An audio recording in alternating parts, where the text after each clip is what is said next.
எனக்கு ஏதாவது குறை இருந்தா நான் யார்கிட்ட போய் சொல்றது? நெருப்பு சாட்சி ஒருத்த கையில பிடிச்சு கொடுத்தேனே, அவன் என்ன பண்றான் திண்டத்துக்கு? அவன்கிட்ட போய் சொல்லு. பிரச்சனையே அவரா இருந்தா அப்பா அப்பா கிட்ட தான் சொல்லணும். அதான் உங்ககிட்ட சொல்ல வந்திருக்கேன். ஐயே, நான் அப்பா இல்ல. உனக்கு எப்ப கல்யாணம் பண்ணி கொடுத்தனோ அப்பவே என் பதவி பறி போயிடுச்சு. உன்னுடைய அப்பா மிஸ்டர் அம்மையப்ப முதலியார் தான். அவர்கிட்ட போய் சொல்லு.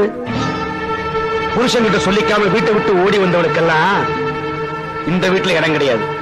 போடி. பைத்தியக்காரி, ஒரு பொண்ணுக்கு கழுத்துல தாலி ஏறிட்டாலே கட்டையில போற வரைக்கும் கட்டவு வீடு தாண்டி நிரந்தரம். அத புரிஞ்சுகிட்டே போய் பொழைக்கிற வழிய பார். நான் அங்க போக மாட்டேன். இங்க இருக்கிறதுக்கு நான் ஒத்துக்க மாட்டேன். அப்ப என்ன எங்க போக சொல்ற? செத்து போடி. டேய், இவளை வெளியில தள்ளிட்டு கதவு மூடுங்கடா. டிவோர்ஸ். கொஞ்சம் சும்மா இருக்கீங்களா? பிரியா. என்ன பிரியா? கழுத்துல ஒரு தாலியை கட்டிட்டு உன் இஷ்டப்படி அவளுக்கு பிடிக்குதோ பிடிக்கலையோ பல்ல இழிச்சிட்டு உன் பின்னாடி அலையறதா அவளுடைய வாழ்க்கைனா, அப்படிப்பட்ட ஒரு வாழ்க்கை என் பொண்ணுக்கு தேவையில்லையா? Will you shut up? Priya நீ சொல்லு. ஏன் எங்க அம்மா சொன்னது செவிட்டு காதுல விழலையா? Download ShareChat.